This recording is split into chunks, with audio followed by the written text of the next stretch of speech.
The weekend loomed ahead, and Sarah, a 14-year-old, found herself home alone as her parents set off to attend a family event. Initially reveling in the newfound freedom, she settled into the quiet evening, looking forward to a couple of days of solitude. Little did she know the tranquil atmosphere would soon give way to an escalating series of disturbing events. As the evening progressed, the persistent ringing of the phone disrupted the peaceful solitude. At first, she dismissed it as a prank call, perhaps the result of mischievous friends or a wrong number.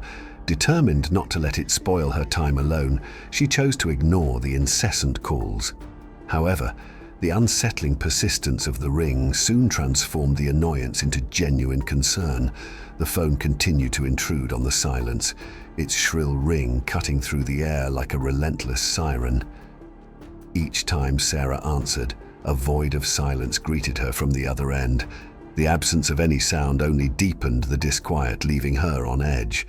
What had started as an irritating disturbance now evolved into an unnerving mystery.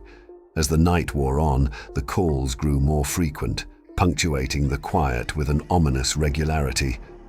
Sarah, unable to shake off the building unease, started to question the source of these relentless interruptions. Was it a disturbed prankster, or was there something more sinister at play? Her attempts to rationalize the situation offered little solace. In the dead of night, when the world outside her window was cloaked in darkness, the phone rang once again. This time, however, it carried an unsettling weight.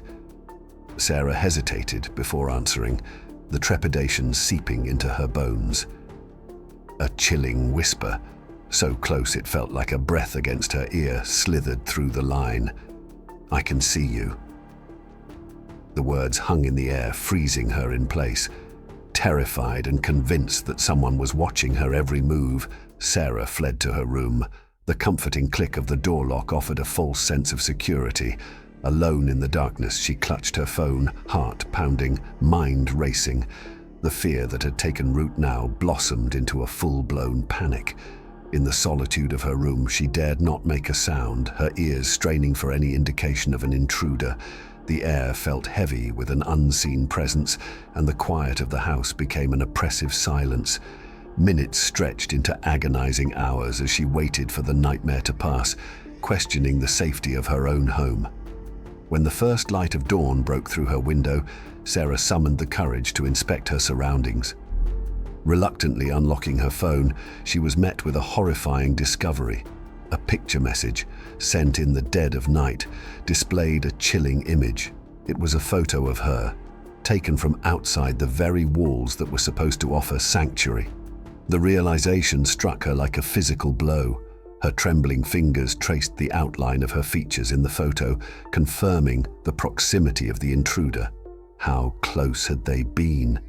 Questions and fears swirled in her mind as she contemplated the violation of her privacy.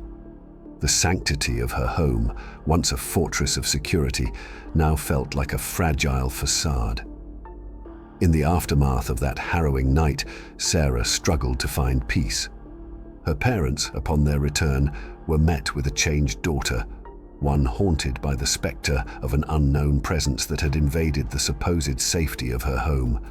The phone calls had ceased, but the lingering fear, the sense of vulnerability, remained etched in her memory, casting a long and ominous shadow over the once familiar spaces of her life.